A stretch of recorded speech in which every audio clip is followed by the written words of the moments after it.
भूतं च भव्यं च सर्वं यश्चाधितिष्ठति स्वर्यस्य च केवलं तस्मै ज्येष्ठाय ब्रह्मणे नमः। यस्य भूमिः प्रमान्तरिक्षमुतोदरं दिवं यश्चक्रे मूर्धानं तस्मै ज्येष्ठाय ब्रह्मणे नमः। तस्मै ज्येष्ठाय ब्रह्मणे नमः। प्यारे देशवासियों, इस समय हमारे देश में सबसे अधिक चर्चा का विषय बना हुआ है अयोध्या में श्री राम मंदिर निर्माण। मैं टीवी नहीं देखता, समाचार पत्र एक आता राजस्थान पत्रिका, उसके समाचारों के मुख्य अंशों को ही देखता हूँ और कहीं कहीं से जानकारी मिलती रहती हैं। तो ऐसा लगता है कि सारे देश में एक भूचाल जैसा आ रहा है। 500 वर्षों के बाद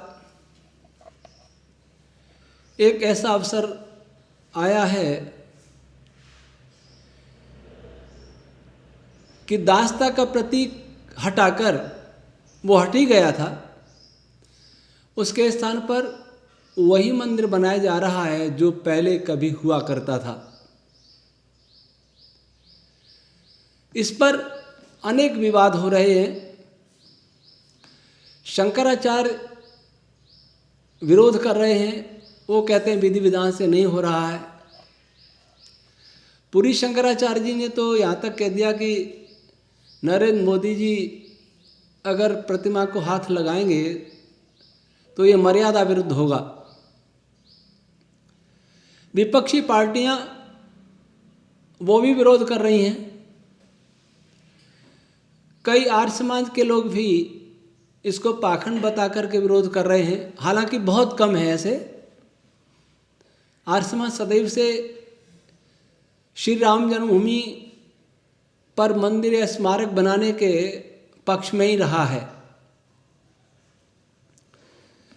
आर्य समाज ने हैदराबाद में निजाम के विरुद्ध युद्ध किया, मंदिरों की रक्षा की, हिंदुओं के अधिकारों की रक्षा की। ऋषि दयानंद के जीवन में भी कहीं कोई नहीं आता उन्होंने मंदिर तोड़ने की बात कही हो। एक स्थान पर एक सड़क बनाई जा रही थी, एक छोटा सा मंदिर था, तो उनसे किसी ने कहा कि आप संकेत थोड़ा सा कर दें तो ये मंदिर यहाँ से हटा दिया जाएगा। तो महर्षि दयानंद जी महाराज ने कहा था कि मैं मंदिरों को हटवाने, मूर्तियों को तोड़वाने के लिए नहीं आया हूँ, मैं लोगों के हृदय से मूर्ति पूजा हटाकर सच्चे ईश्वर की पूजा की स्थापना करने के लिए आया हूँ। लेकिन कुछ अधकचरे आर्य समाजी एक ऐतिहासिक भूमि को भी इस प्रकार से विवादित बनाने का प्रयास कर रहे हैं। मैं इसकी भी चर्चा करूंगा। और हिंदुओं में सबसे बड़े धर्मगुरु शंकराचार्य माने जाते हैं। यद्यपि ये शंकराचार्य घोर जातिवादी हैं। स्वामी निश्चलानंद जी पुरी शंकराचार्य हैं, ऋषि दयानंद के विरुद्ध अनर्गल प्रलाप करते रहते हैं। मैं मानता हूँ, सुना है कि वे वैदिक गणित के अच्छे विद्वान हैं, इसलिए सम्मान के पात्र हैं। लेकिन करीब 1.5-2 साल पहले यहाँ शिवगंज सिरोही राजस्थान में आए थे, तो समाचार पत्रों में छपा था, उन्होंने कहा कि अनुसूचित जाति जनजाति और ओबीसी के लोग मंदिर में प्रवेश न करें। ये देश का, हिंदू समाज का दुर्भाग्य है कि छुआछूत भेदभाव इतना बढ़ा और शास्त्रों के नाम पर बढ़ा और अभी तक चल रहा है। देश को स्वतंत्र हुए भी, जैसा भी स्वतंत्र हुआ, आज तक ये छुआछूत नहीं गया। अब तक तो कोई दलित की बात करता था, ये महात्मा जी तो ओबीसी का भी प्रवेश नहीं होना चाहिए।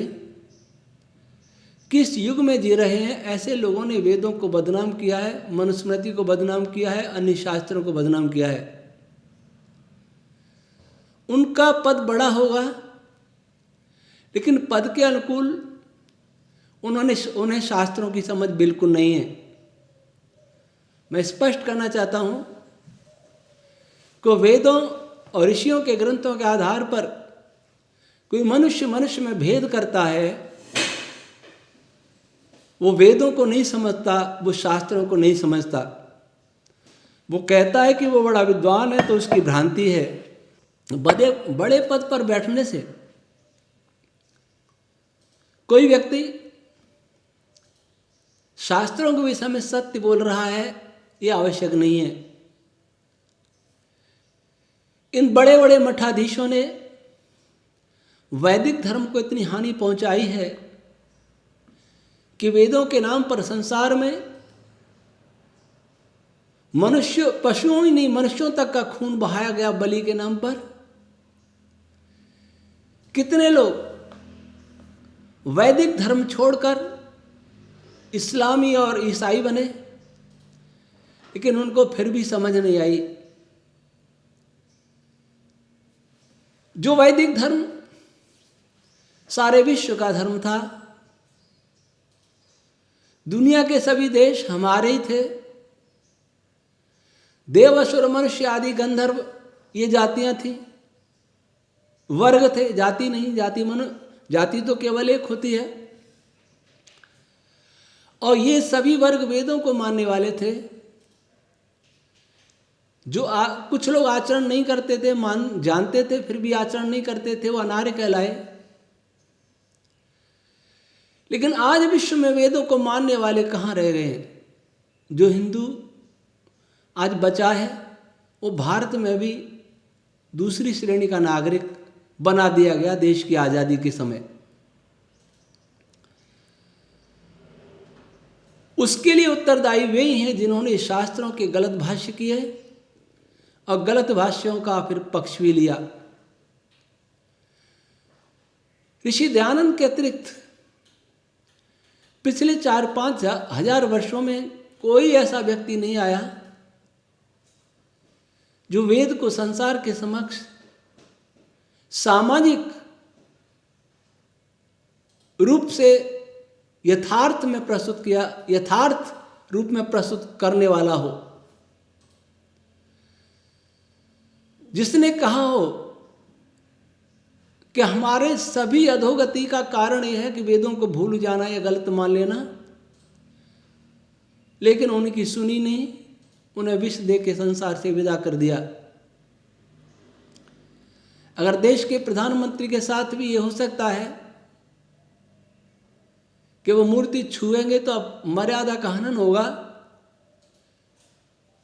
तो आप सोच सकते हैं कि सामान्य व्यक्ति के साथ भेदभाव कैसे मिट पाएगा। और जब कोई विधर्मी हमारे दलित भाइयों को ये कहेगा कि तुम्हारा सनातन धर्म एक प्रधानमंत्री के साथ भी भेदभाव करता है, वो कैसा धर्म है? कितने लोग पराये हो जाएंगे, ये शंकराचार्य नहीं सोचते।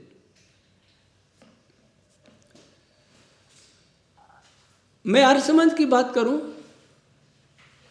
तो प्राण प्रतिष्ठा मिथ्यावाद है, मिथ्याचार है।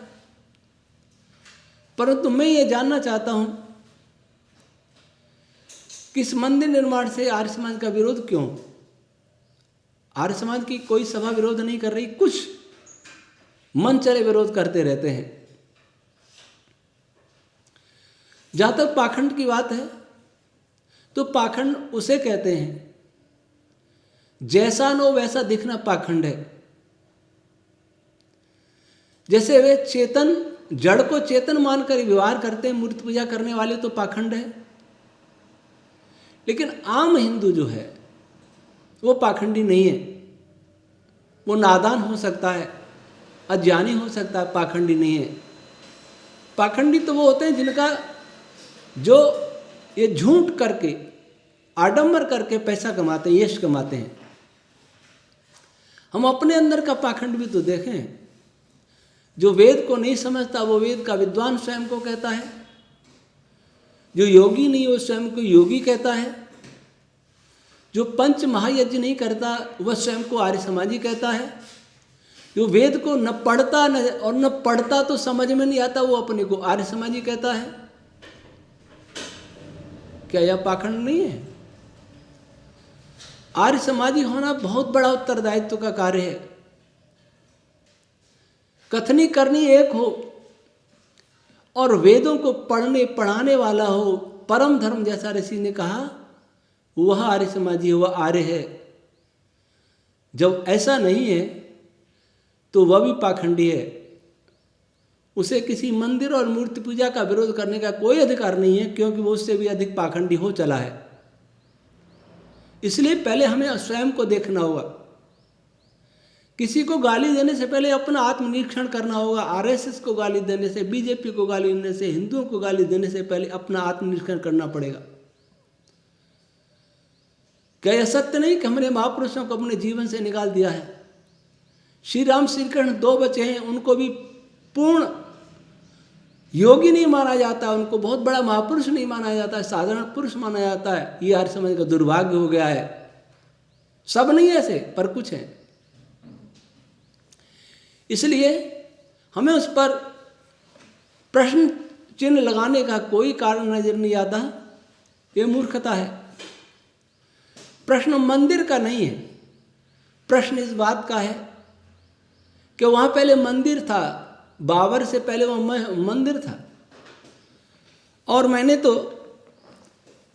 सुना था, हमारे कार्यक्रम में ही आए थे, एक भारत के अच्छे इतिहासकार हैं सिरोही पूर्व नरेश रघुवीर सिंह जी देवड़ा।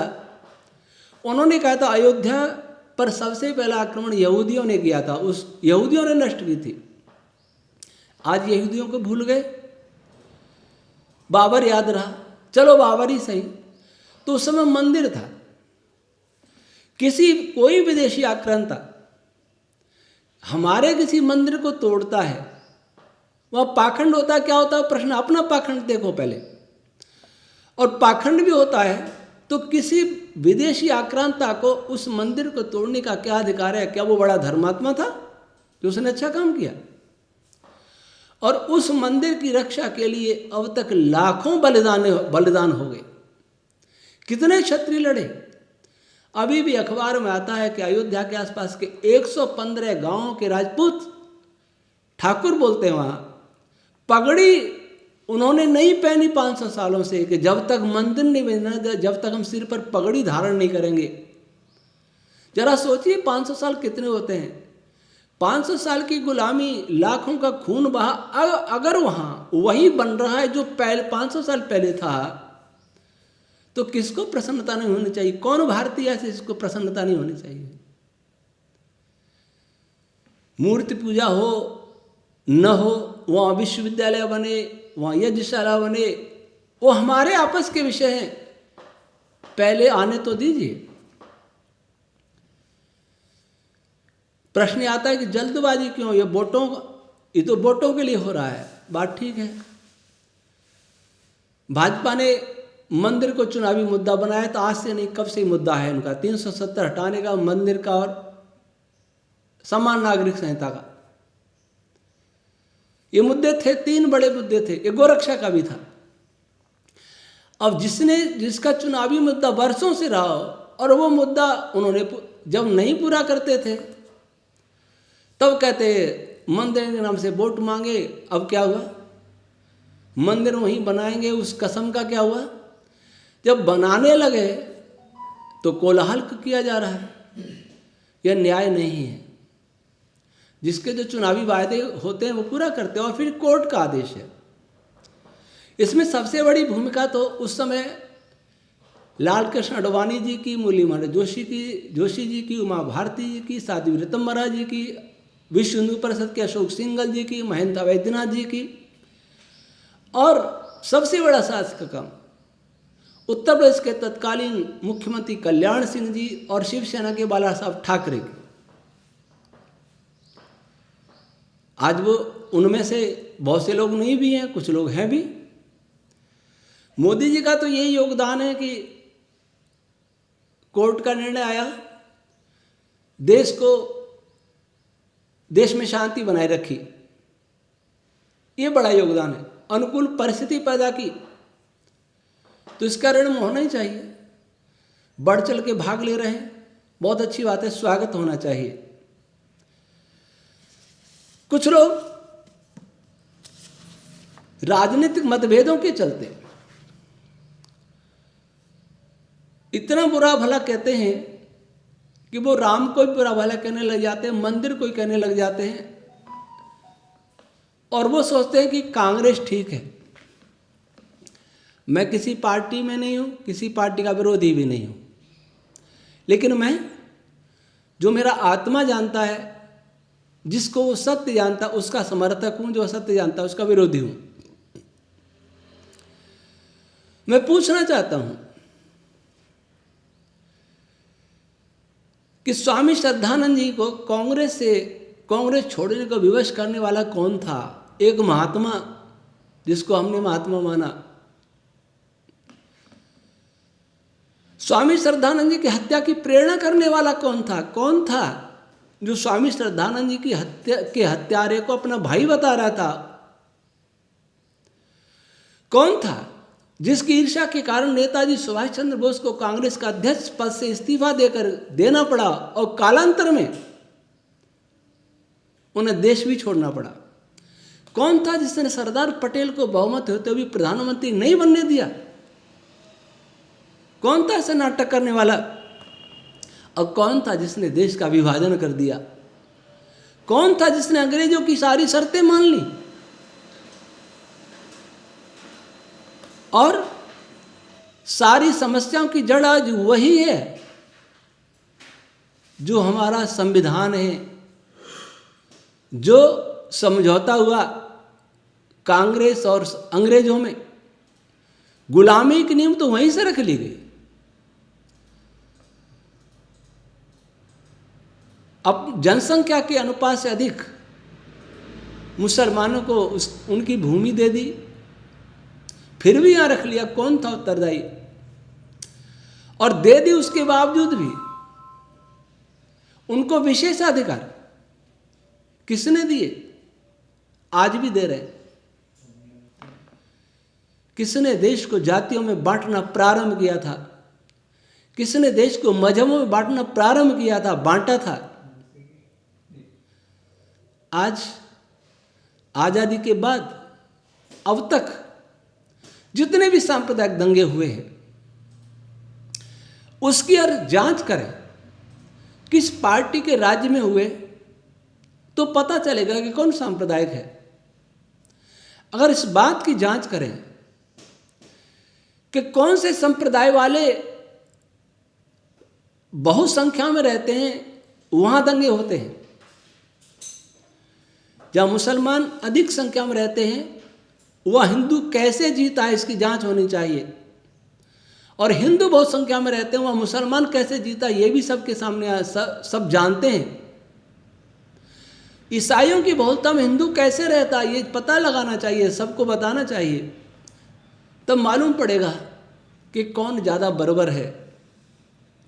आज हिंदू को पाखंडी कह के हम बुरा कह देते हैं, लेकिन इस्लाम और ईसाइयत का पाखंड किसी को दिखाई नहीं देता। बकरीद पर लाखों करोड़ों बकरों का मारा जाना किसी को दिखाई नहीं देता। आज मंदिर, मस्जिद, चर्च, गुरुद्वारे सब में अगर छापे डाले जाएं तो किस में अवैध हथियार मिलेंगे ये देखने की बात है। कौन हिंसक है? हिंदू भी मांसाहारी है, मुसलमान भी मांसाहारी है, ईसाई भी मांसाहारी है, लेकिन सबसे कम संख्या मांसाहारियों की हिंदू में है। हिंदू पशु को मारता है तो कैसे मारता है, मुसलमान मारता है तो कैसे मारता है, ये भी तुलना कर लेनी चाहिए। कभी रामनवमी पर पथराव होता है, कभी हनुमान जयंती पर पथराव होता है, कभी किसी शोभा यात्रा पर पथराव होता है। ताजियों पर पथराव करते मैंने नहीं सुना। कौन दंगे करता है? बीच में हमने ये वीडियो भी आई और मुझे बहुत दुख हुआ कि जहाँ बीजेपी आरएसएस है वहीं दंगे होते हैं। 2014 से दंगे हुए हैं। एक महिला बोल रही थी, जो जाटों को हिंदू नहीं बता रही थी, तुम हिंदू हो ही नहीं, इनके चक्कर में बताओ। कैसा दुर्भाग्य है। सारी दुनिया में आतंकवाद क्या भाजपा और आरएसएस की देन है?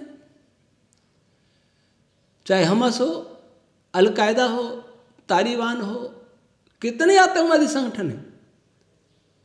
पिछले दिनों फ्रांस में बड़े बड़े पुस्तकालय जला दिए गए। कैसा तांडव हुआ। कहाँ हैं? क्या ये भाजपा और नरेंद्र मोदी जी की देन है? जो भी कोई हो इन्हीं के ऊपर थोप देना, ये बुद्धिमानी नहीं है, न्याय नहीं है, धर्म नहीं है। जो वास्तविकता वही कहना चाहिए। गलत को गलत, सही को सही कहने का साहस तो होना चाहिए, पर वास्तव में वो गलत तो हो।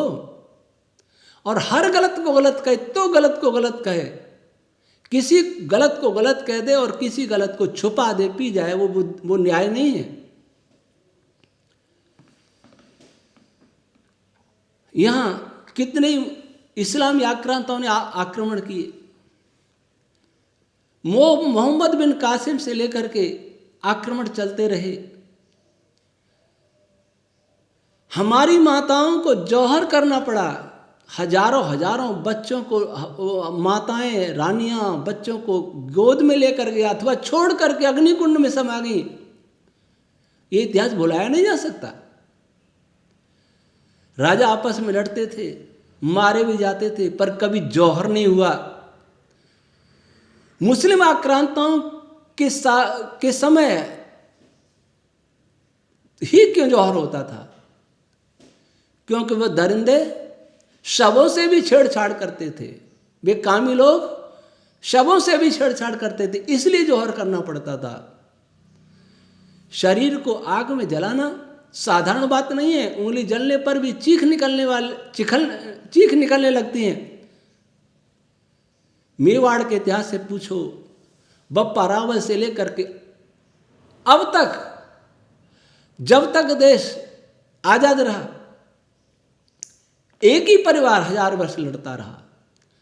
जैसलमेर में जौहर हुआ, जालौर में जौहर हुआ, राजा दहार के वहां सिंध में जौहर हुआ। कितने जौहर हुए? आज ये सेक्युलरवादी लोग, कथित सेक्युलर कुछ कामरेड आर्य समाज में भी घुसाए, वे लोग एकता की बात करते हैं। एकता के सबसे बड़े प्रस्तोता तो ऋषि दयानंद थे, जो हर मजहब की गलती बताया करते थे, एक करने का प्रयास कर। पर एकता में अंधे होकर के उन्होंने ये नहीं कहा कि मंदिरों को तोड़ दो, मंदिर मस्जिद समान है, ये नहीं कहा उन्होंने। एकता के पोषक तो स्वामी श्रद्धानंद जी थे, फिर भी 1.5 लाख मुसलमानों को शुद्ध करके हिंदू बनाया था। वो सभी आर्य समाजी नहीं बन गए थे। जो ऐसे आर्य समाजी जो हिंदू नाम से ही चिढ़ते हैं, वो अपने देखें उनके संबंधी कितने हैं जो आर्य समाजी हैं। उनके संबंधी कितने मुसलमान ईसाई हैं। संबंध तो पौराणिकों में है, मित्र भी पौराणिकों में है, लेकिन गाली भी पौराणिकों को ही। मूर्ति पूजा का खंडन कर सकते हो, मजाक बना सकते हो, लेकिन इस्लाम का खंडन करने का साहस नहीं है। ये कैसा आर्य समाजीपन है? हिंदू जैसा भी है, कुछ मूल से तो जुड़ा है। कैसे इस्लाम आया? अगर कोई कहे कि हमारा देश धनवान था, वो लोग गरीब थे, गरीब, हर आदमी गरीब की इच्छा होती है लूट लूं किसी धनवान से, ये कौन सी इच्छा, ये कौन सा धर्म है? किसने गरीब बनाया? ईरान का धनवान नहीं था? हमारे यहां से ईरान गया, अफगानिस्तान गया, पाकिस्तान गया, तिब्बत गया, बांग्लादेश गया, कितने और टुकड़े करेंगे हम। इस देश में जो भी बचा राजाओं के कारण बचा है। अगर राजाओं ने खून नहीं बहाया होता, रानियों ने जौहर नहीं जला किया होता, तो आज देश भी ईरान अफगानिस्तान जैसा बन गया होता, इस्लामी देश बन गया होता। राजाओं को गाली देने वाले इस पर विचार करें कि कैसे हम बच गए, क्या कारण था हम बचे रहे। वहां भी मंदिर थे, वहां भी वैदिक लोग थे, फिर वो कैसे नहीं बचे, हम कैसे बच गए, इसमें कुछ तो योगदान है। लेकिन आज कृतज्ञता बिल्कुल नहीं है।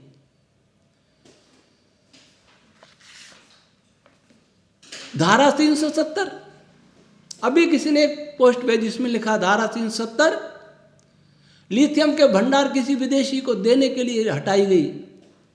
इसका अर्थ क्या है कि यह व्यक्ति एक देश में दो संविधान चाहता है, एक देश में दो झंडे चाहता है, एक देश में दो प्रधान चाहता है। ये कैसी देशभक्ति है? ये कौन है लोग? आज प्रश्न मंदिर का नहीं है, प्रश्न इस बात का है कि आप ईमानदारी से सोचिए, आप कहीं जा रहे हैं, एक रास्ते में मंदिर मिल जाता है, एक जगह मस्जिद मिल जाती है, आप पर कोई आपत्ति आती है तो आप ईमानदारी से बताइए सेकुलरवादियों कि आप मंदिर में प्रवेश घुस करके जान बचाओगे कि मस्जिद में? सांप्रदायिक दंगे होते हैं, ये मंदिर ही क्यों टूटते हैं? कभी हिंदू जाग जाता है, वो भी तोड़ता है, लेकिन पिटते पिटते गिदड़ भी शेर बन जाता है। किसी विदेशी को बुलाया नहीं था हमने, लूटने मारने के लिए वे आए थे, हमने नहीं बुलाया था। बाद में कुछ देशद्रोही राजाओं ने बुला लिया, लेकिन पहल किसने की? आया कौन? अगर आरएसएस, विश्व हिंदू परिषद, ये लोग इतने कट्टर होते या इनकी तुलना तालिबान से की जाती है, आईएसआईएस से की जाती है, अगर ये ऐसे होते तो हिंदुओं के अलावा कोई देश में और रहता ही नहीं। ये ऐसे ही होते तो पाकिस्तान नहीं बनता, बांग्लादेश नहीं बनता। ऐसे होते तो मुसलमानों की संख्या निरंतर बढ़ती नहीं जाती। पाकिस्तान का हिंदू समाप्त हो गया और हिंदुस्तान में मुसलमान कई गुना बढ़ गया, पर ये विषय किसी का नहीं है सोचने का। पाकिस्तान में मंदिर तोड़ दिए गए, कोई कोई बचे हैं, और हिंदुस्तान में मस्जिद और मज़ारों की संख्या कितने गुनी बढ़ गई, ये कोई सोचने वाला नहीं है। सेक्युलर वास्तव में कोई है ही नहीं, बनना ही नहीं चाहता। हिंदू विरोधी इस्लाम परस्त बनना चाहता है, ईसाई परस्त बनना चाहता है, और ये विदेशी साजिश है। विदेशी साजिश इस देश को तोड़ने के लिए है, जातियों में बांटने के लिए है, संप्रदाय में बांटने के लिए, भाषा में बांटने के लिए, क्षेत्रों में बांटने के लिए। अगर राम मंदिर के नाम से कुछ एक होना चाहते थे तो इन्होंने घमासान कर दिया। शंकराचार्य भी कम जिम्मेदार नहीं है। उनको अपनी ज्येष्ठता चाहिए, श्रेष्ठता चाहिए, जबकि न तो आज़ादी का आंदोलन में उनका कोई भाग है, न कोई किसी क्रांति में उनका कोई भाग रहता है। आराम से मठों में बैठे रहते हैं। उनको आज भी ब्राह्मण का बेटा ब्राह्मण, उनकी दृष्टि में आज भी इतना भयंकर उनमें जातिवाद है, विष भरा है। आज कई बार प्रश्न उठता है, मुझसे भी पूछा जाता है कि भाजपा सरकार ने मुझे क्या दिया वेद विज्ञान के लिए। मैं मानता हूं मुझे कुछ नहीं दिया।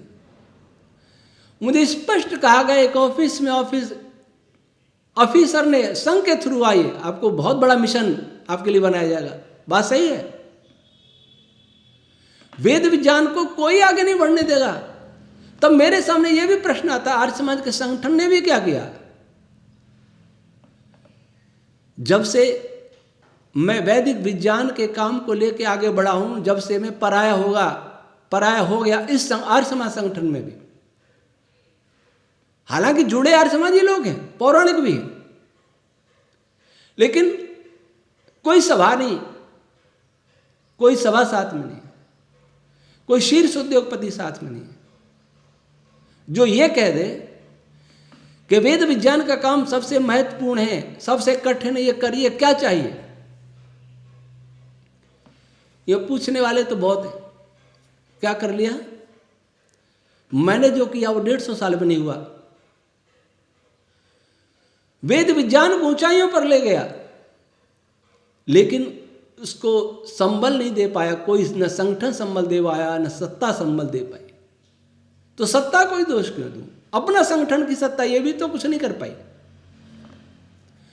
वेद विज्ञान तो आज इस जंगल में अकेला खड़ा है, और हम अकेले खड़े फिर भी हम तैयार हैं।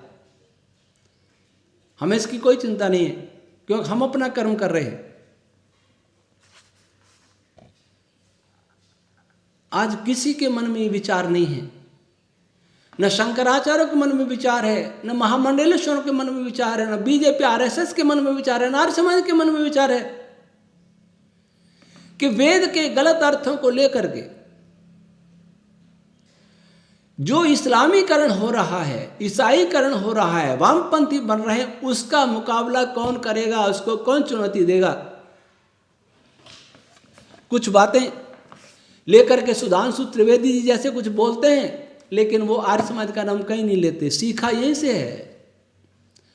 सत्यार्य प्रकाश ग्रंथ बहुतों को प्रेरणा दे रहा है, लेकिन नाम नहीं लेते सत्यार्य प्रकाश का। इसमें दोष आर्य समाजियों का भी है। इन्होंने स्वयं महत्व नहीं दिया। आज मैंने ये घोषणा की थी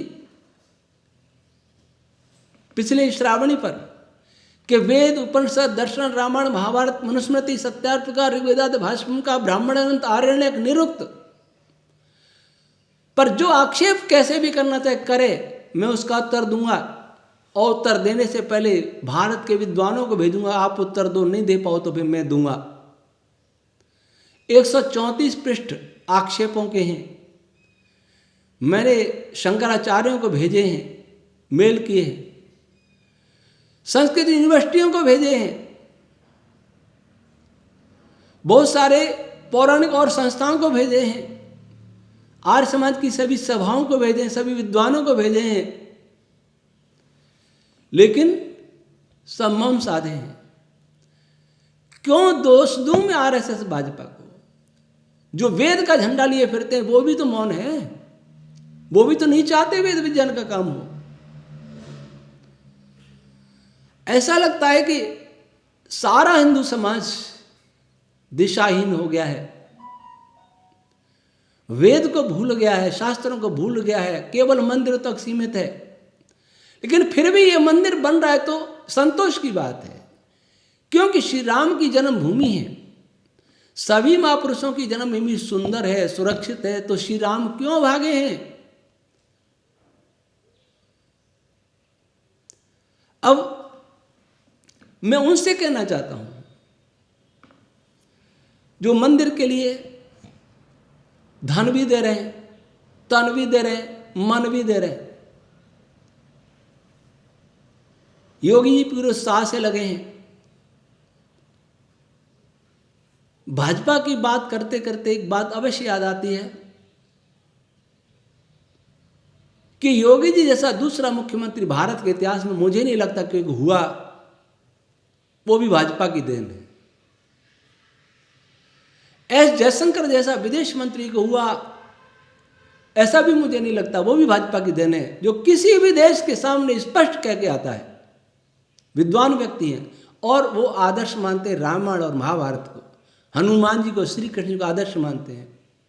कितने नेता होंगे जो उनको आदर्श माने? वो भी इन्हीं की देन है। इसलिए जब तक विकल्प नहीं है तब तक गालियां मन दो। आज विश्व की परिस्थिति बहुत गंभीर है।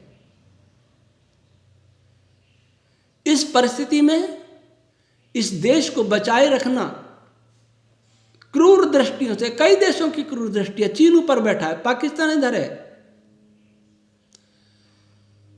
वैसे में बहुत साहस का काम है। सभी मांगे एक साथ पूरी नहीं हो जाती, सभी काम एक साथ पूरे नहीं हो जाते। अपने जो आलोचना करने वाले में वे अपने अंदर देखें कि वे अपने घर को कैसे चला पा रहे हैं, उनका बेटा नहीं मानता, उनका पोता नहीं मानता, उनका पड़ोसी नहीं मानता, उनका रिश्तेदार नहीं मानता, उन्हीं को मैनेज नहीं कर पाते, तो देश और अपना देश और दुनिया के 200 देशों को मैनेज करना कोई साधारण बात नहीं है। कैसा भी व्यक्ति है नरेंद्र मोदी, लेकिन उनके अलावा कोई ऐसा क्षमतावान दिखता नहीं है जो इस वर्तमान विश्व की परिस्थितियों में भारत को बचा ले। चीन से बचा ले, पाकिस्तान से बचा ले, और देशों से बचा ले, सबको संतुलित करके रखे। रूस से भी संबंध बनाए रखे, अमेरिका से भी बनाए रखे, इजराइल से बनाए रखे, अरब देशों से बनाए रखे, चीन से बनाए रखे। ये साधारण बात नहीं है। बहुत सारी गलतियां हैं, उसकी भी थोड़ी चर्चा करूंगा, परंतु विकल्प नहीं है।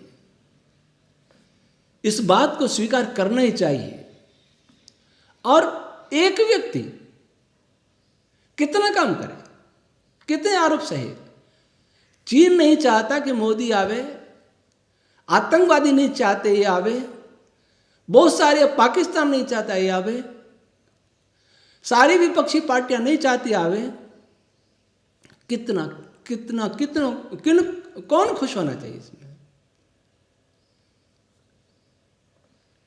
चीन को हजारों वर्ग किलोमीटर भूमि दे दी। किसने? नेहरू जी ने। हमारे एक स्वामी जी थे, 105 वर्ष की आयु में जिनकी मृत्यु हुई, सेना में थे, चीनी युद्ध के समय रिटायर हुए थे, उसके बाद 63 में रिटायर हुए, हमारे ट्रस्ट से जुड़े थे। वो बता रहे थे कि नेहरू ने वो दुर्गति की सेना की कि मैं इस्तीफा जब रिटायर होके आया तो उन्होंने पेंशन भी सेना को दे दी, लेके नहीं आए, घर पेंशन नहीं ली जीवन भर। उन्होंने कहा सेना मेरी माँ है, इस माँ को बहुत दयनीय अवस्था में छोड़ा था नेहरू ने, इसलिए मैं अपना पेंशन भी सेना को दे दी थी। एक सैनिक जानता है सेना का दुख। वैज्ञानिकों से चर्चा करता हूं तो वो भी ये कहते हैं कि विज्ञान को बढ़ाने वाला इस व्यक्ति के अलावा कोई दूसरा है नहीं। तो किसकी बात करें? कोई सामने आए तो विचार भी हो। वर्तमान परिस्थिति में कोई रास्ता मुझे दिखाई नहीं दे रहा। मैं जानता हूं कि देश का भविष्य बहुत अंधकार में है। क्यों? अगर हम सोच रहे हैं कि मंदिर से राम राज्य आ जाएगा, सुख शांति हो जाएगी, कल्याण हो जाएगा, तो बहुत बड़ा भ्रम है। राम धुन गाने से, केसरिया भगवे झंडे फहराने से, बड़े बड़े पूजा पाठ करने से, आडंबर करने से राम राज्य नहीं आएगा। पहले तो मैं बता दूं श्री राम क्या थे। वाल्मीकि रामायण के आधार पर ही बताऊंगा। और ये बता करके मैं माननीय प्रधानमंत्री जी से और सभी जो इस अभियान में सम्मिलित हैं उनसे निवेदन करूंगा कि मंदिर तो बन गया, बन रहा अभी, उसके बाद क्या आप विचारेंगे कि ये देश भगवान श्री रामचंद्र जी के आदर्शों पर चले? श्री राम के अनेक गुण बताए हैं देवर्षि नारद जी महाराज ने। उनमें एक सबसे बड़ा गुण है कि श्री राम वेद वेदांग विज्ञान के महान वैज्ञानिक थे। क्या इस देश में वेद विज्ञान को महत्व दिया जाएगा? अगर नहीं दिया जाएगा तो इस मंदिर से कुछ नहीं होगा। अब तक तो नहीं दिया। फिर भी मैं इस बात के लिए प्रशंसा करूंगा कि मोदी जी ने वेद विज्ञान अनुसंधान के काफी केंद्र खोले हैं। बीएचयू में भी एक केंद्र खोला है, वेद पाठशालाएं खुली हैं। लेकिन उतने मात्र से वेद बचेगा नहीं। वेद विज्ञान के नाम पर आज जो हो रहा है, मैंने विज्ञान भारती को देखा है, मैंने उसमें काम किया है। विज्ञान भारती के वैज्ञानिक मध्यकालीन आचार्यों से आगे कुछ जानते नहीं है और जानने का प्रयास भी नहीं करते। वेद में किसी की गति नहीं है, फिर भी वो कर रहे हैं, इसलिए ठीक है दूसरों से। आरएसएस की संस्कृत भारती बहुत काम कर रही है संस्कृत के प्रचार का, तो इसकी प्रशंसा भी की जानी चाहिए। कई क्षेत्रों में काम हो रहा है, वनवासी अंचलों में ईसाईकरण रोकने का काम चल रहा है, इसकी प्रशंसा होनी चाहिए। वेद के नाम पर भी उनकी कई योजना बनती रहती है, इसकी प्रशंसा होनी चाहिए। परंतु दूसरी पार्टियों से ठीक होते हुए भी ये चिंतन करने की जरूरत है कि वर्तमान संदर्भ में विज्ञान भारती का अनुसंधान क्या दुनिया को कुछ नई दिशा दे पाएगा? वे ये तो कह देंगे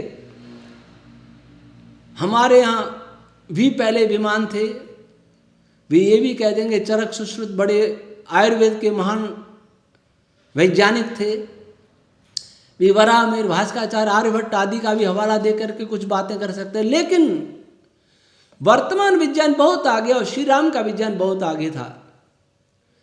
श्री राम का विमान तो ऐसा था जो आज भूमंडल में नहीं है। उन्होंने तो एक असुर से चंद्रमा पर जाकर युद्ध लड़ा था, जो आज सोच नहीं सकता आज का वैज्ञानिक। वो किस आधार पर था? और श्री राम का जीवन सत्यमय था। श्री राम के समय कोई गरीब नहीं था, श्री राम के समय में कोई अशिक्षित नहीं था, सभी वेद के विद्वान हुआ करते थे। श्री राम के समय में किसी प्रकार का कोई दुख नहीं था, न कोई रोगी होता था, न पर्यावरण प्रदूषण होता था, न कोई प्राकृतिक आपदाएं आती थी, न किसी चोर और जंगली जानवर का भय होता था। क्या आज ऐसा दुनिया में है? जो आज सरकार की सोच है विकास, संपूर्ण विकास गुलामी के लिए है, संपूर्ण विकास वर्ल्ड ऑर्डर को लाने के लिए है। मैं अभी दिल्ली गया था, पिछले महीने हरिद्वार गया था, वहां से दिल्ली भी रहा, दिल्ली होते हुए आया। मैंने दीवारों पर देखा था वसुधैव कुटुंबकम, बहुत सुंदर नारा है, वसुधैव कुटुंबकम 2024 या 2030 ऐसा लिखा था, बहुत सुंदर नारा है। पर इसका अर्थ ये नहीं है इस वसुधा को असुरों के हवाले कर दिया जाए, इस वसुधा को उन मांसाहारी पूंजीपतियों के हवाले कर दिया जाए जो सारी दुनिया को गुलाम बनाना चाहते हैं। इस भारत को उन्हीं को नहीं सौंप दिया जाए जिन्होंने हम पर अत्याचार किए, जिन्होंने लूटा, और आज भी उनके हम सांस्कृतिक गुलाम हैं, बौद्धिक गुलाम हैं, उनको पूरी तरह सौंप नहीं दिया जाए। इस भारत की सभी सरकारी संपत्तियों कंपनियों को बेच करके पूंजीपतियों को न दे दिया जाए तो यह रामराज नहीं होगा। आज क्लाइमेट चेंज की बात होती है, डरावने दृश्य आते हैं, डरावनी चेतावनियां दी जा रही हैं। ये चेतावनियां मंदिर से नहीं रुकेंगी। मंदिर बनाने के बाद आगे सोचिए कि क्या करना है। वेद के अनुकूल चलना है, वेद विद्या को लाना है, तो देश और दुनिया बचेगी नहीं, मिट जाएगी, मंदिर भी मिट जाएंगे। जरा सोचिए कितने मंदिर थे सिंध में, मंदिर जो मोहम्मद बिन कासिम ने लूटा था, 17,200 मन तो सोना था उसमें, और 6,000 मूर्तियां थी जिनमें से सबसे बड़ी मूर्ति का वजन 30 मन था। तो कितना सोना हुआ? इतना सोना लूट गया। सोमनाथ लूटा, ये श्री राम मंदिर तोड़ा, कृष्ण जन्मभूमि तोड़ी, विश्वनाथ मंदिर तोड़ा, हजारों मंदिर तोड़े, तो मंदिर रक्षा नहीं कर पाए। मंदिर जिनके थे वे महापुरुषों के आदर्श होते जीवित तो वो रक्षा कर सकते थे, वे आदर्श नहीं बचे। अंदर से हम कायर हो चुके थे, कमजोर हो चुके थे, शास्त्रों को भूल गए थे, हमारा चरित्र गिर गया था, इसलिए हम नहीं बच पाए, आपस में लड़ रहे थे। आज आपस में जो लड़ रहे हैं वो उस लड़ाई से भी बड़ी भयंकर है। मुझे ऐसा लग रहा है कि जो कोई शंकराचार्य बोल रहा है, कोई दूसरा साधु बोल रहा है, कोई पार्टी के नेता बोल रहे हैं, कोई दूसरे बोल रहे हैं, सामाजिक कार्यकर्ता बोल रहे हैं। मेरे पास कोई प्रमाण नहीं है, लेकिन मेरा आत्मा कहता है इसके पीछे विदेशी शक्तियां काम कर रही हैं। वो ये देखना चाहते हैं कि हिंदू समाज किस हद तक गिर सकता है, ये किस सीमा तक विखंडित हो सकता है, ये कभी एक हो सकता है कि नहीं हो सकता। उनको पूरी परख हो गई कि हिंदू कभी एक नहीं हो सकता। हिंदू स्वजाति द्रोही है, जो अपने को देख करके खाने को दौड़ता है, पास में नहीं बैठ सकता। केकड़ों की चाल है, श्वानों की चाल है, ये उसको समझ में आ गया है। जातियों में इतना बांटा, पहले कभी जाट गुजर नहीं लड़े, जाट राजपूत नहीं लड़े, सब भूल गए। आज सब लड़ रहे हैं, सबको बांट दिया।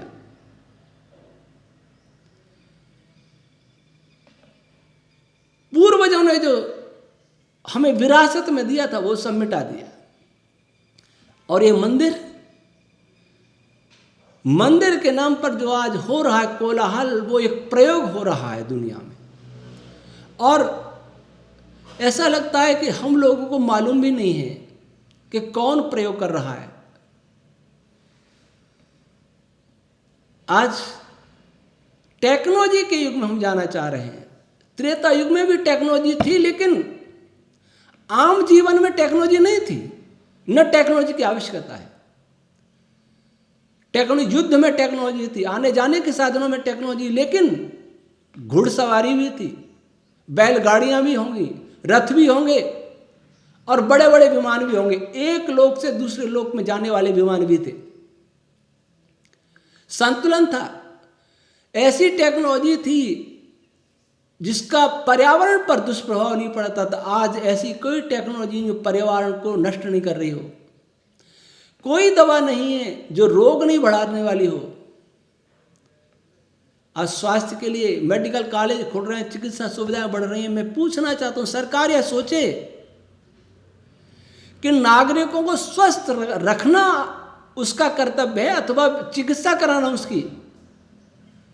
चिकित्सा कराना फार्मा कंपनियों को पैसा देना है, स्वस्थ रखना फार्मा कंपनियों को बंद करना है।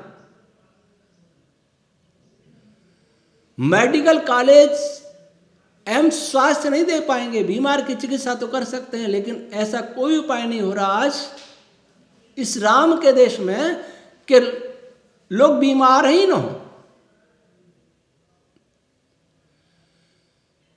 जीवन पद्धति, प्राचीन सादगीपूर्ण जीवन पद्धति जीने का कोई मार्ग नहीं बता रहा है।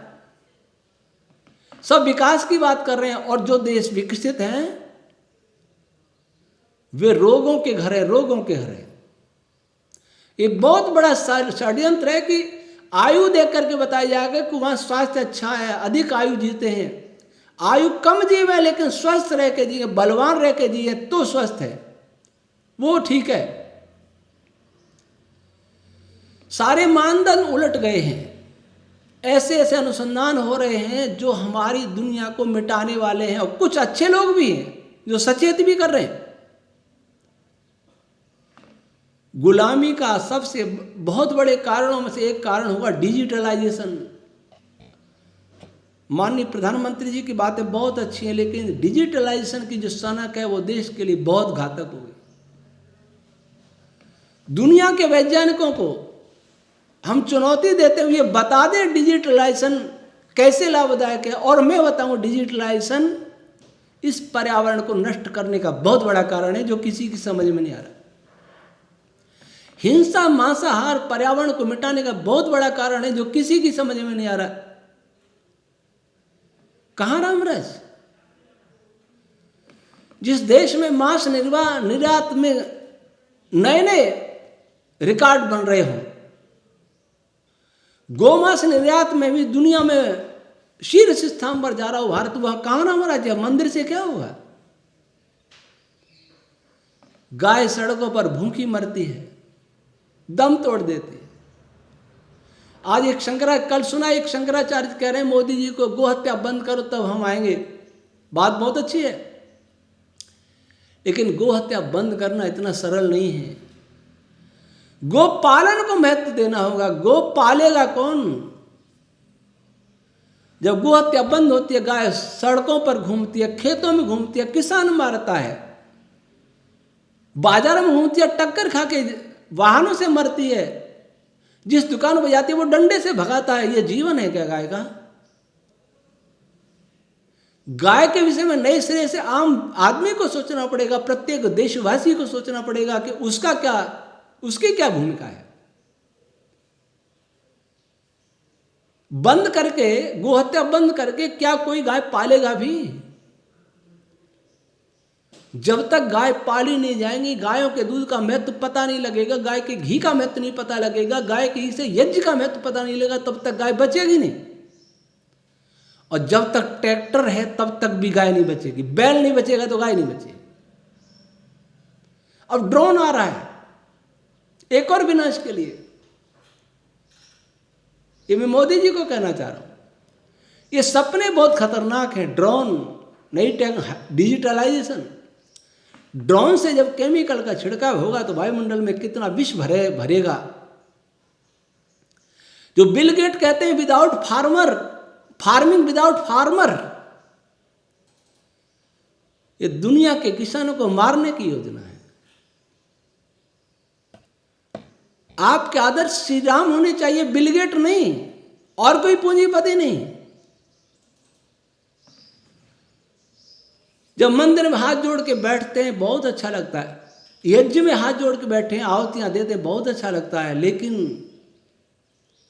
इससे आगे बहुत कुछ है।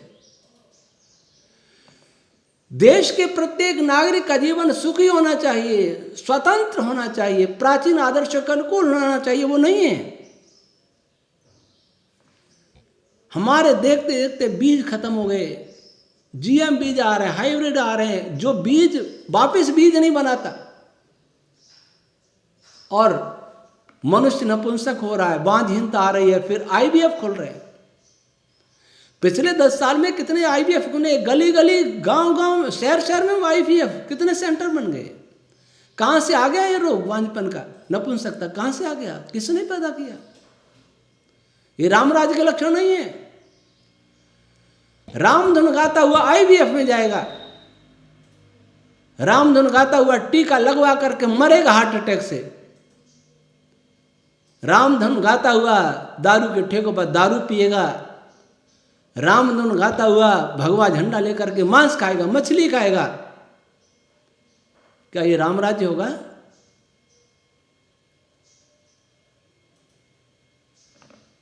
उनके यहां श्री राम के राज में कोई चोर नहीं था, कोई नशा करने वाला नहीं था, कोई रिश्वतखोर नहीं था, कोई झूठ बोलने वाला नहीं था, कोई ऐसा नहीं था यज्ञ नहीं करता, कोई ऐसा नहीं था जो वेद नहीं पढ़ता। वो युग कब आएगा? जितने भी वहां जा रहे हैं अयोध्या में, उनके लिए शायद मूर्तियों की प्रतिष्ठा पूजा ही अंतिम लक्ष्य है। वो नहीं होना चाहिए, वो ठीक नहीं है। क्योंकि श्री राम के चरित्र के बिना मंदिर टूटे थे, और श्री राम का चरित्र आज में नहीं है तो मंदिर फिर टूटेंगे। लोग ताक में बैठे हैं कि बनाओ, हम तोड़ेंगे वापस। इसलिए मंदिर विरोधी और मंदिर समर्थक दोनों इस बात पर विचार करें। मोदी जी के विरोधी, मोदी जी के समर्थक दोनों इस बात पर विचार करें कि देश का हित किस में है। वर्तमान वैश्विक परिस्थिति में देश कैसे बचे, लेकिन वैश्विक परिस्थिति का हवाला दे करके केवल वैश्विक परिस्थिति से बचने के लिए हम अपने किसान मजदूरों को बलिदान होने दें, यह भी ठीक नहीं है। क्योंकि जिस देश में आर्थिक विषमताएं जितनी अधिक होती है वह देश बचता नहीं, संघर्ष होता है, नक्सलवाद पनपता है, अराजकता फैलती है। न तो केवल आर्थिक विकास से सब होगा, और न केवल विदेशी नीतियों से यह सब होगा, सबको साथ में लेकर चलना पड़ेगा। जीडीपी बढ़ने की बात की जा रही है, हमारे पर कर्ज कितना है ये कोई नहीं देख रहा। एक व्यक्ति खेत बेचकर, बैल बेचकर, भैंस बेचकर, घोड़े सब बेचकर और बढ़िया अच्छा मकान बना रहा है, कार ला रहा है, बढ़िया बड़े मोबाइल खरीद रहा है, बढ़िया कपड़े पहन रहा, कहेंगे विकास कर लिया है। भैंस बेच के, बैल बेच के, गाय बेच के, जमीन बेच करके कितने दिन खाएगा, कितने दिन खाएगा ये देश, कितने दिन खाएगा अपनी कंपनियों को बेच करके? कैसा रामराज? इसलिए सबको आत्मनिरीक्षण करने की जरूरत है। न तो अंधा विरोध होना चाहिए, न अंधा समर्थन होना चाहिए, सत्य होना चाहिए, न्याय होना चाहिए, देश के प्रत्येक नागरिक के साथ न्याय होना चाहिए, जो आज नहीं हो रहा है। आज नहीं, कभी नहीं हुआ। कुछ लोग सारी समस्याओं को मोदी जी के सिर पर मढ़ देते हैं, जैसे मोदी जी के आने से पहले रामराज्य था भारत में, सब सुखी थे। मैंने तो देखा कि समस्या शुरू से ही है। इनके आने के बाद सेना तो मजबूत हुई, वैज्ञानिक तो आगे बढ़ रहे हैं, ये काम तो हुआ। चीन का साहस तो नहीं, पाकिस्तान का साहस तो नहीं आंख दिखाने का, ये तो काम हुआ। परंतु ये भी केवल यही पर्याप्त नहीं है। पक्षपात छोड़ करके, राजनीतिक चश्मे हटा करके, एक व्यक्ति हैं जिन्होंने, एक दो व्यक्ति ने जगाया उस समय जब कथित महामारी आई थी। मैं उनका बड़ा धन्यवाद करता हूं, विश्व राय चौधरी और डॉक्टर तरुण कोठारी जी। मैं भी बहक गया था, सब भयभीत थे। इन दो ने, और डॉक्टर अमर सिंह आजाद, कौन कौन थे, बहुत सारे, उन्होंने, काफी लोग बोल रहे थे, बहुत जागृति की। परंतु जब ये देखा, इसरो पर भी सवाल, सेना पर भी सवाल, चुनाव आयोग पर सवाल, सब पर सवाल, तो मुझे लगा कि ये क्या हो रहा है। फेक मून मिशन पुस्तक भेजी डॉक्टर तरुण कोठारी जी ने, मैं उनका सम्मान करता हूं, उन्होंने बहुत जागृति की। लेकिन जब देखे सारे सवाल मोदी जी से, तब मुझे लगा ये ठीक नहीं है। चंद्रयान से जुड़े वैज्ञानिक मेरे मित्र हैं, वो कहते हैं चंद्रयान पर कोई जा ही नहीं सकता। ये तो विज्ञान विरुद्ध बात है। जो आंकड़े दिए मैंने उसका उत्तर देना उचित नहीं समझा, क्योंकि उनका विषय नहीं, रेडियोलॉजिस्ट हैं। भारतीय गौरव की सभी संस्थाओं को बदनाम कर देना, जिनका दुनिया में नाम हो रहा है, ये कोई देशभक्ति नहीं है। एक प्रधानमंत्री 7:30 बजे पहुंच जाता है इसरो में, वहां के वैज्ञानिक को धन्यवाद करने के लिए, वो उठ के तैयारी हुए होंगे कि पहुंच गए। ये अच्छी बात है, इस प्रशंसा करनी चाहिए। हमारे पूर्वज जाया करते थे चंद्रमा पर, और लोगों पर जाया करते थे। कैसे कह दूं कि चंद्रमा पर जाना ही संभव नहीं है। उसमें एक बैठा था, एक चपटोगोला का समर्थक, एक डिबेट हो रही थी, मुझे भी कहा आप भी देखिए, तो मुझे समझ में आया ये विदेशी साजिश है। कहीं कहीं मोदी विरोध विदेशी षड्यंत्र का हिस्सा न बन जाए, ये सावधानी अनिवार्य है। कुछ व्यक्ति कुछ अच्छे काम करके बाद में अपने एजेंडे ले आते हैं, वो गलत बात है। अमृत में विष घोल देते हैं। इसलिए मैं जो कहने जा रहा हूं, प्यारे देशवासियों, बहुत विचार आपको सुनने मिलते हैं, बड़े बड़े संत महंत, लेकिन आज मैं दुख के साथ कहना पड़ा है कि वेद को जानने वाला, मानने वाला, इसको बढ़ावा देने वाला मुझे एक व्यक्ति नहीं दिखता हिंदुस्तान में ऐसा, जो इसके लिए खड़ा हो, समर्पित हो, इसकी प्रतिभा भी हो। अगर कोई हो तो मुझे बताए, मैं संपर्क करूंगा। और वेद विज्ञान बचे बिना कोई नहीं बचेगा। ये देश गुलाम होगा कोई नहीं रोक पाएगा। और दुनिया नष्ट होगी पर्यावरण प्रदूषण के कारण, क्लाइमेट चेंज का बहुत बड़ा तांडव होगा यहाँ, कोई नहीं रोक पाएगा, क्योंकि दिशा ही किसी के पास नहीं है। चाहे वर्ल्ड इकोनॉमिक फोरम आ जाए, ये सारे लोग हैं पूंजीपतियों का जमघट हैं। गरीबों को कैसे लूटना, दुनिया को, लोगों को गरीब कैसे बनाना, और सपने ऊंचे दिखाए जाते हैं। कहां मेरे राम, कहां रह गए राम? काश श्री राम होते। तो ये तो रावण से बुरे लोग हैं जो आज दुनिया को बहुत, रावण तो बहुत अच्छा था, इनसे बहुत अच्छा था, जो आज बैठे दुनिया में, जो शासन करने के सपने देख रहे हैं दुनिया पर।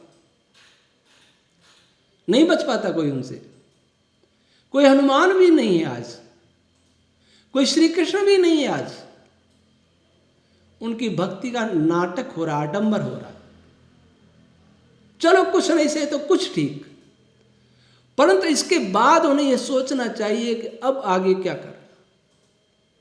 गुलामी का चिन्ह मटा करके यथास्थिति वो आ गई जो बाबर के समय में थी।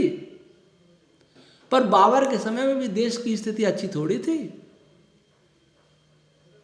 वो लाइए जो स्थिति श्री राम के समय में थी, वो स्थिति लाने का प्रयास कौन करेगा? न झंडों से होगा, न डंडों से होगा, बुद्धि से होगा, बुद्धि से। वेद को बचा लिया गया तो भारत बच जाएगा, और भारत बच गया तो संसार बच जाएगा। क्योंकि वेद भारत का नहीं है, वे सारी भूमंडल का है, सारी सृष्टि का है ग्रंथ। इसलिए फिर मैं कह रहा हूं, आर्य समाज के सभी विद्वान का आह्वान कर रहा हूं, सभी सभाओं का आह्वान कर रहा हूं, सार्वदेशिक हो, परोपकारी हो, कोई भी सार्वदेशिक हो, वो भी 2-2, 3-3 बना रखिए। शंकराचार्य महामंडल, विश्व हिंदू परिषद हो, संघ हो, और सभी राजनीतिक पार्टियां इस बात को सुन ले कि अगर आप वास्तव में देश का हित चाहते हो, दुनिया का हित चाहते हो, अपना स्वयं का हित चाहते हो, तो वेद के मार्ग पर आ जाओ। जब मैं ये बात कहता हूं कि वेद के मार्ग पर आ जाओ, तो लोग मुझे पूछते हैं कौन सा वेद भाष्य पढ़े, तो मैं भी लज्जित हो जाता हूं। ऋषि दयानंद का भाष्य